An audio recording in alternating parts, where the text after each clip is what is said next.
오늘 우리에게 주신 하나님의 말씀 사도행전 28장 23절부터 31절까지의 말씀입니다. 사도행전 28장 23절부터 31절까지의 말씀.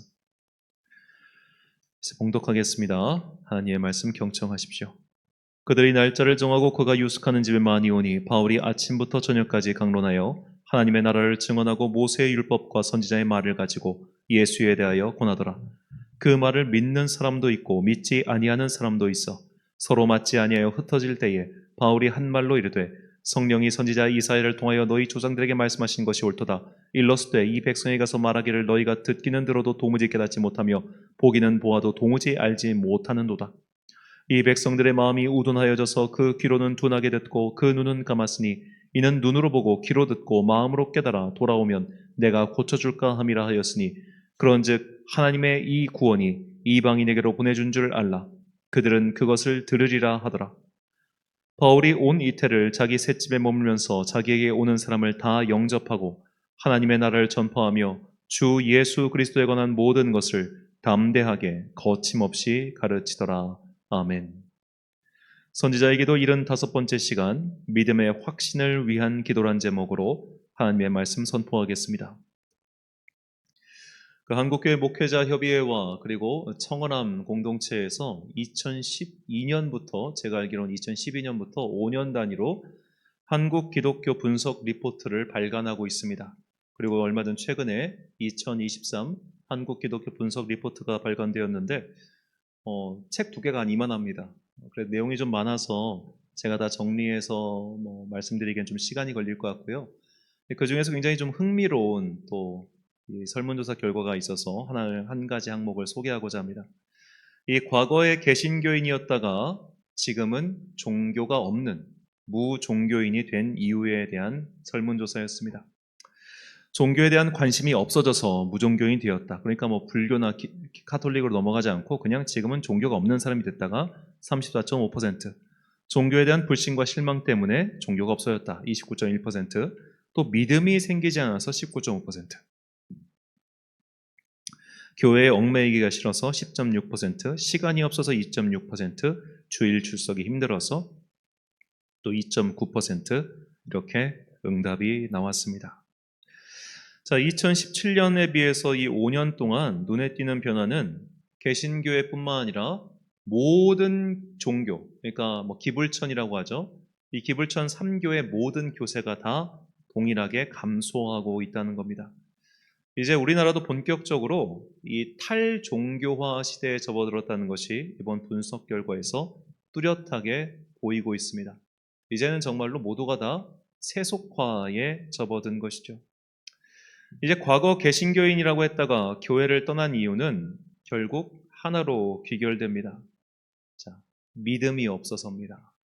자, 예를 들어 종교, 특히 이제 개신교에 대한 불신이 생겨서 무종교인이 되었다. 이 대답을 잘 생각해 보십시오.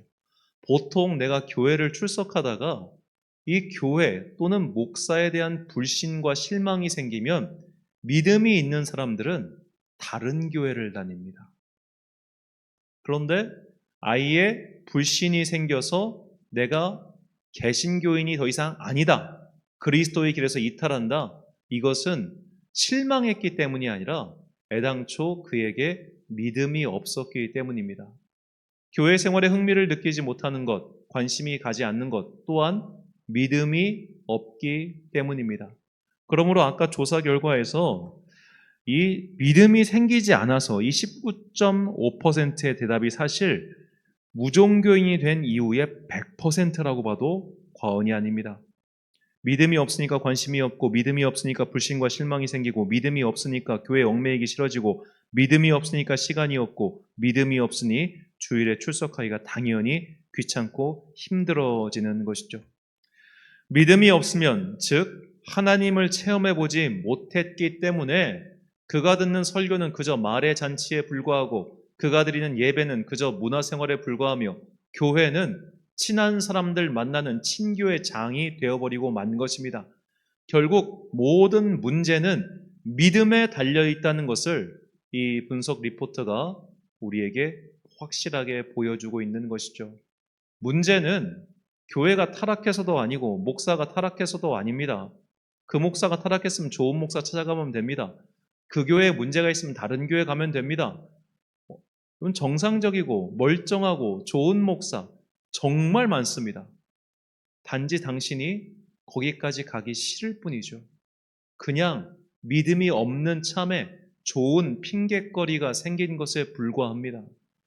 자, 믿음이 없다고 말하면 왠지 솔직하지 못한 것 같고, 또 믿음이 없다고 말하면 괜히 내가 나쁜 사람 된 것 같으니, 내가 나쁜 사람 될 바에는 너를 나쁜 사람 만들겠다는 심리에서 이런 대답이 나오는 것이라 저는 그렇게 생각합니다.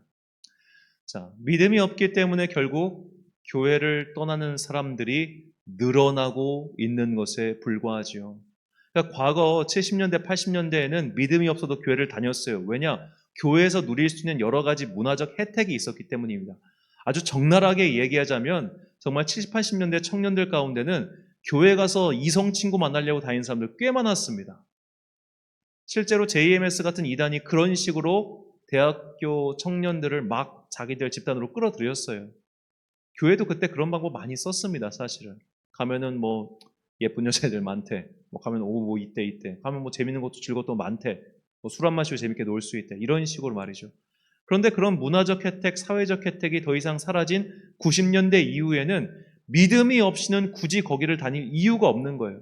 그나마 90년대까지는 과거에 했던 습관이 있다 보니까 그냥 나가다가 이제는 2010년도를 기점으로 해서 이런 게 확 변하기 시작합니다.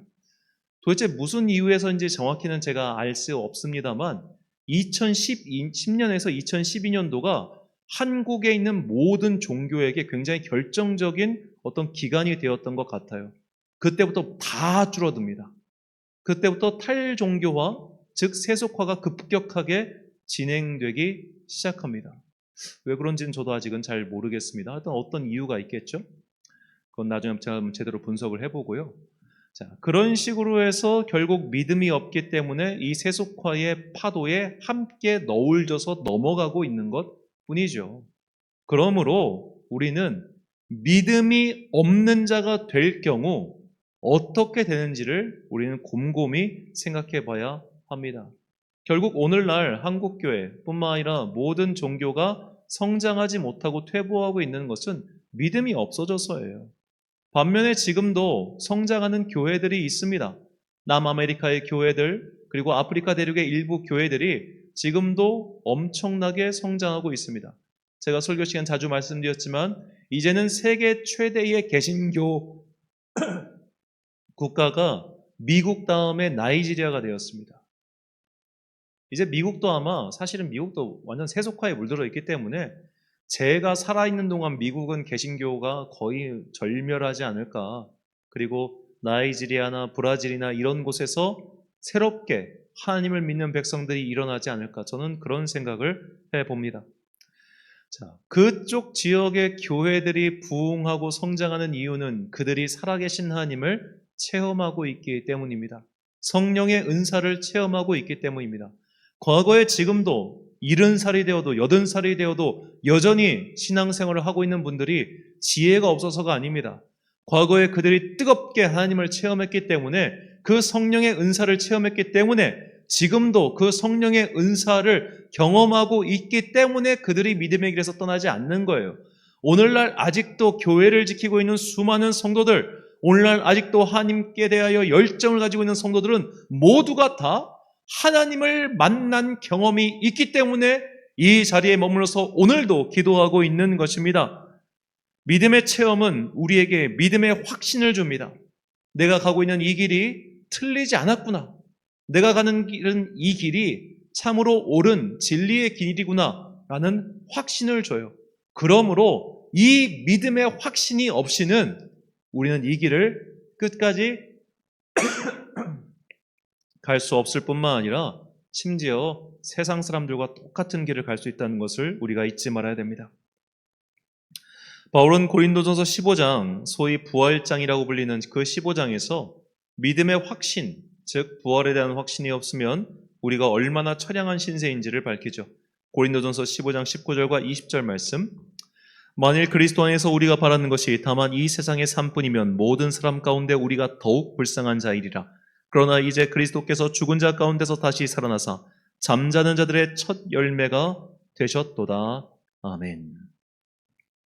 예수께서 부활하셨고 그리고 그 부활의 영광을 우리에게도 주셨고 그리스도 예수를 믿는 자는 영원히 죽지 않고 부활의 영광 가운데 들어간다고 하는 것, 이 하나님 나라의 진리를 믿는 믿음, 이 믿음에 대한 확신이 있을 때 우리는 흔들리지 않게 되며 또한 온전한 성도가 됩니다. 바울에게는 이 확신이 있었습니다. 이 체험이 있었습니다. 그가 부활하신 예수님을 만났기 때문이죠. 그가 부활하신 예수님을 만난 이후에 그의 삶의 방향은 완전히 달라집니다. 바울뿐만이 아니었습니다. 부활하신 예수님을 만난 이후에 예수님의 제자들의 삶은 완전히 달라지고 말았죠. 성령의 은사를 체험한 이후에 그들은 이전과는 전혀 다른 제자에서 사도로의 삶으로 살아가게 됩니다. 우리 또한 마찬가지여야 합니다. 나에게 믿음의 체험이 필요합니다. 나의 직분 중요하지 않습니다. 나의 신학 연수가 중요한 게 아닙니다. 누차 말씀드렸지만 존 웨슬리가 성령을 체험했을 때 그는 이미 목사였습니다.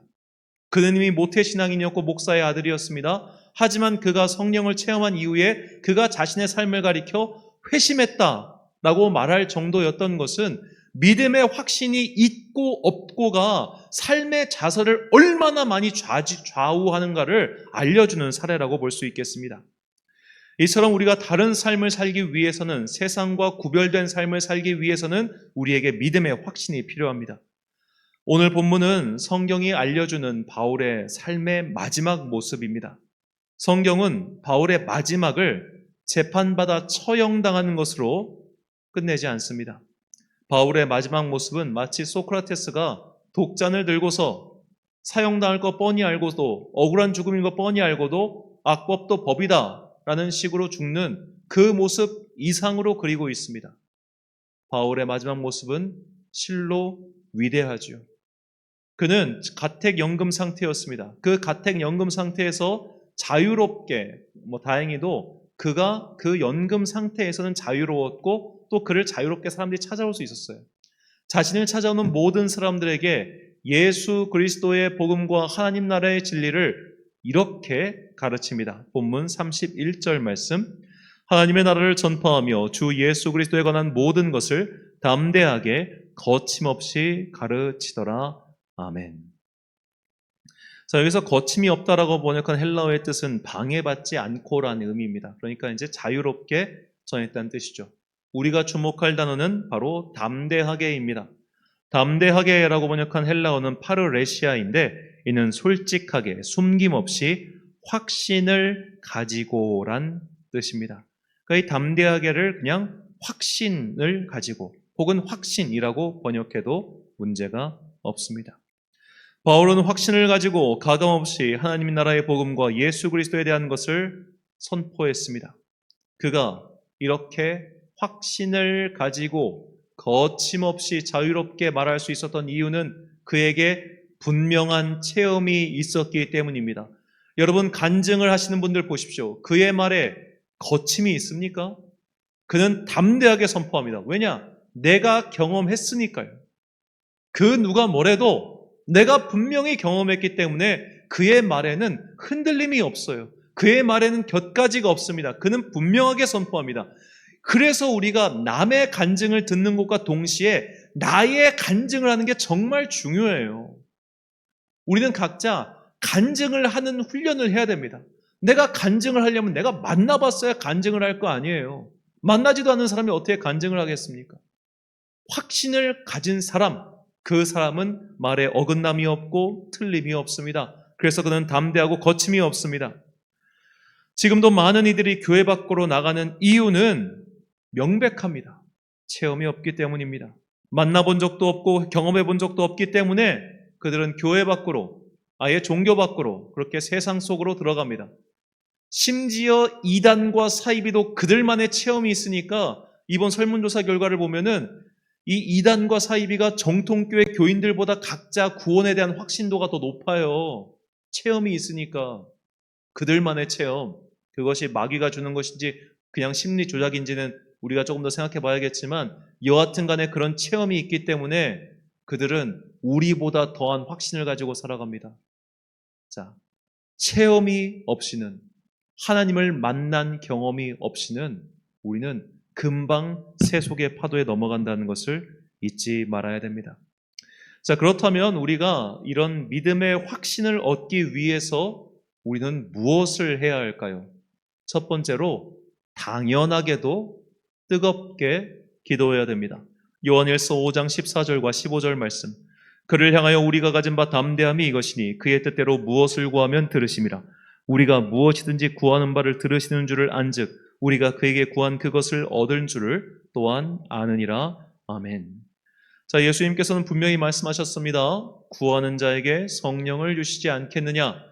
하나님의 뜻에 따라 구하는 기도는 응답을 받습니다. 이 기도의 응답이 경험이 있는 사람, 그 사람은 기도의 맛을 알게 되고, 기도의 맛을 아는 사람은 기도하지 말라고 해도 기도합니다. 즉 뜨겁게 기도함을 통해서 성령님의 은혜와 임재를 체험한 사람은 그 다음부터 당연하게 기도하는 것이 좋아져요. 기도하는 것이 즐거워져요. 왜? 내가 기도할 때 그분께서 들으신다는 것을 그가 체험했기 때문입니다. 이것은 마치 공부와 똑같습니다. 여러분, 성도들에게 우리가 기도해야 됩니다. 기도해야죠. 기도의 당위성을 모르는 사람은 한 명도 없어요. 모두가 다 기도해야겠다고 말을 합니다. 그런데 왜 기도하지 않습니까? 기도의 능력을 체험해보지 않았기 때문이에요. 애들도 똑같아요. 공부해야 된다는 걸 모르는 아이 한 명도 없습니다. 다 공부해야 된다고 생각합니다. 그런데 왜 공부를 하지 않습니까? 공부의 맛을 못 느껴봤기 때문이에요. 공부의 맛을 느끼면 그 다음부터는 스스로 공부하는 버릇이 생기는 것처럼 기도도 똑같습니다. 기도의 즐거움, 기도의 체험, 이것이 생겨야 그때부터 기도의 재미가 생기고 기도의 습관이 들어요. 자, 그런데 공부랑 똑같다고 했죠? 공부의 재미를 느끼려면 공부의 지루함을 견뎌야 합니다. 공부는 지루합니다. 나이가 들어서도 공부는 지루합니다. 공부 자체를 나면서부터 즐길 수 있는 아이들은 전국에 500명 정도밖에 안 돼요. 나머지 애들은 다 공부하기 싫어해요. 그 공부의 지루함을 견뎌야 비로소 공부의 재미를 조금씩 알아가기 시작하는 것처럼 내가 예를 들어 오늘, 그래, 2023년 7월 14일 오늘 내가 기도해서 하나님 만나야지 하고 와서 기도했어요. 1시간 동안 열심히 기도했어요. 그런데 아무런 체험이 없네? 아무런 느낌이 오지 않네? 그러면 실망하고 돌아갈 겁니까?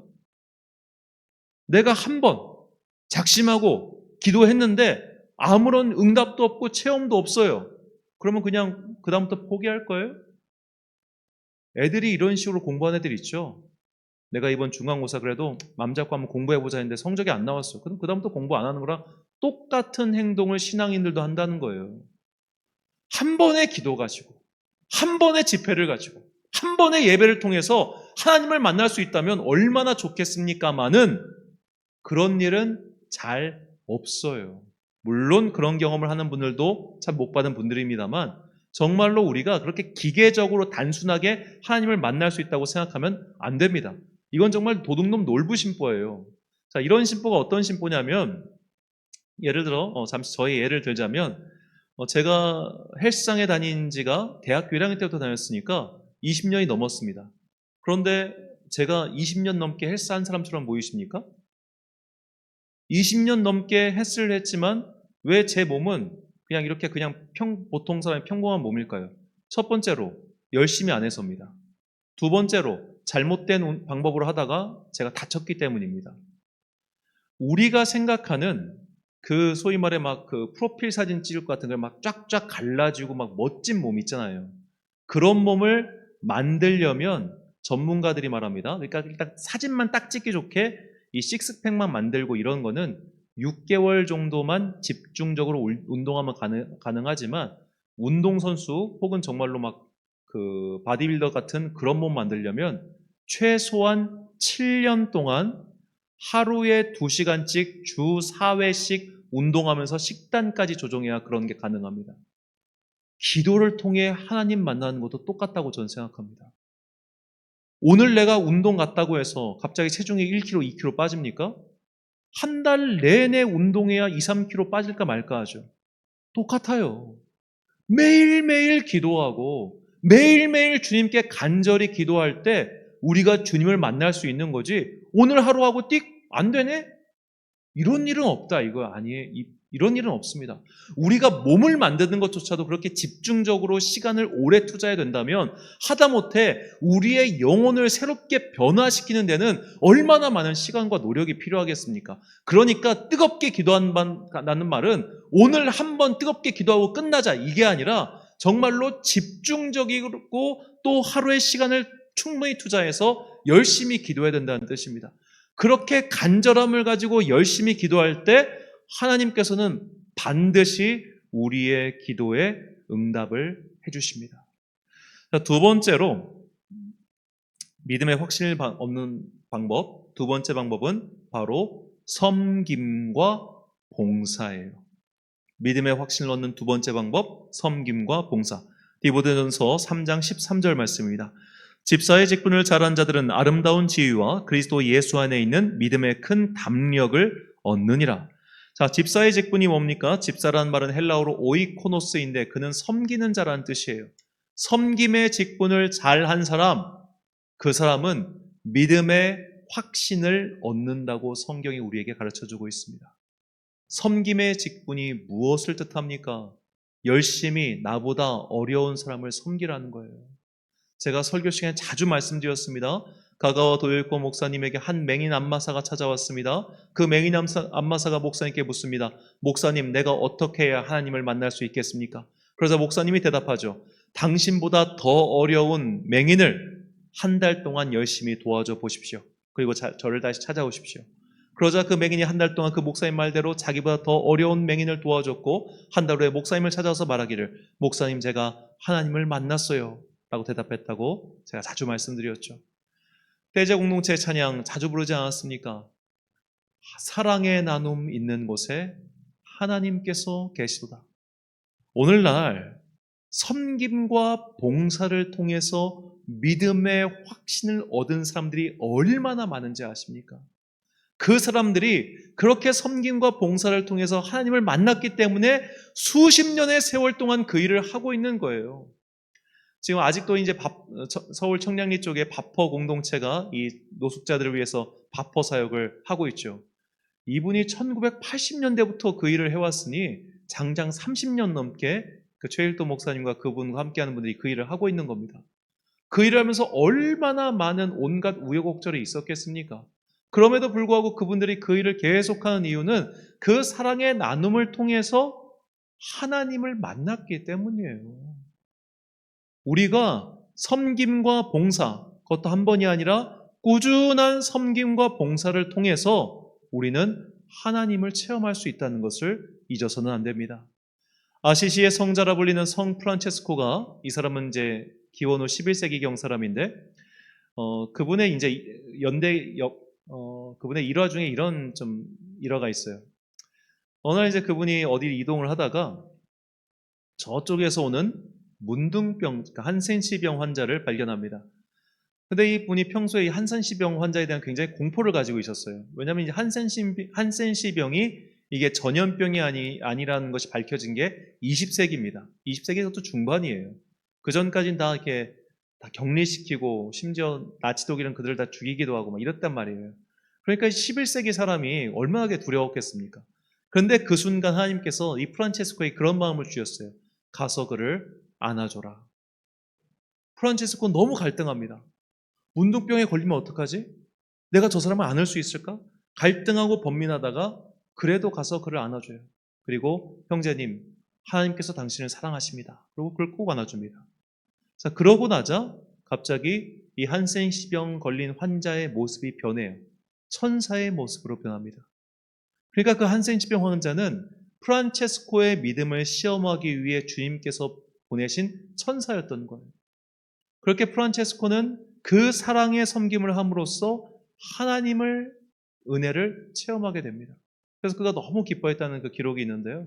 자, 이런 식으로 우리가 나보다 낮은 사람, 나보다 불쌍한 사람, 나보다 어려운 사람을 꾸준하게 도와줄 때 우리는 그를 통해서 또 섬김과 봉사를 통해서 또 각양각색의 다양한 방법으로 하나님을 만나게 된다는 거예요. 제가 이제 계속 우리가 새벽에 룻기를 보고 있는데 이 룻기의 내용이 결국 이건 아닙니까? 나오미가 불쌍했어요. 그래서 룻이 나오미를 도와줘요. 그래서 룻은 하나님을 만나게 되는 거예요. 보아스가 룻이 불쌍했어요. 그래서 보아스가 룻을 도와줘요. 그걸 통해서 오벳이 태어나고 하나님의 나라의 영광이 그들을 통해서 이루어지지 않습니까?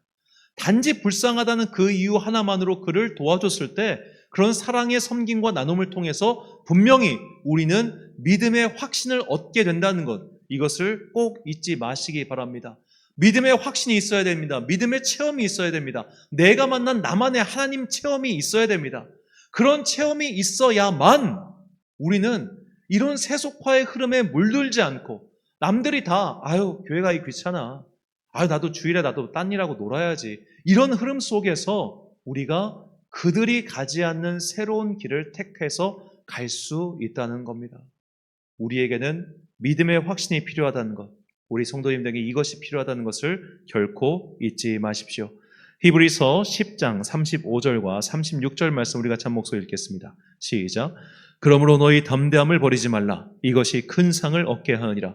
너희에게 인내가 필요함은 너희가 하나님의 뜻을 행한 후에 약속하신 것을 받기 위함이라. 아멘. 사랑하는 천안 광성교회 성도 여러분, 그리고 이 기도에 함께 참여하고 계신 귀한 주님의 자녀 여러분, 이 핑계 저 핑계 대면서 믿음의 게으름을 피우지 마십시오. 그래봤자 자기 손해입니다. 기왕 지금까지 믿음의 길을 걸어왔고 지금까지 시간을 썼고 이 길 위에서 아직 이탈하지 않았다면 이제는 흔들림 없는 반석 위에 서야 하지 않겠습니까? 남들이 다 은혜 받고 하나님을 만나는 기쁨을 얻고 있는데 왜 나만 그 기쁨을 체험하지 못한 채 이렇게 제자리 걸음만 해야 된다는 말입니까? 더 이상 남 때문에 하는 신앙생활, 남의 눈치 때문에 하는 신앙생활, 누군가가 손을 잡고 이끌어줘야만 가는 신앙생활이 아니라 하나님 앞에서 성숙한 어른이 되어 봅시다. 그렇게 믿음의 담대함, 믿음의 확신을 얻어서 점점 더 세속화하고 있는 이 세상 속에서 끝까지 믿음을 지키는 주님의 사람들이 되시길 간절히 축원합니다. 이 믿음의 간구와 고백을 담아 함께 찬양한 후에 기도하겠습니다. 세상은 들리고 사람들 주를 떠나도 나는 주를 섬기리.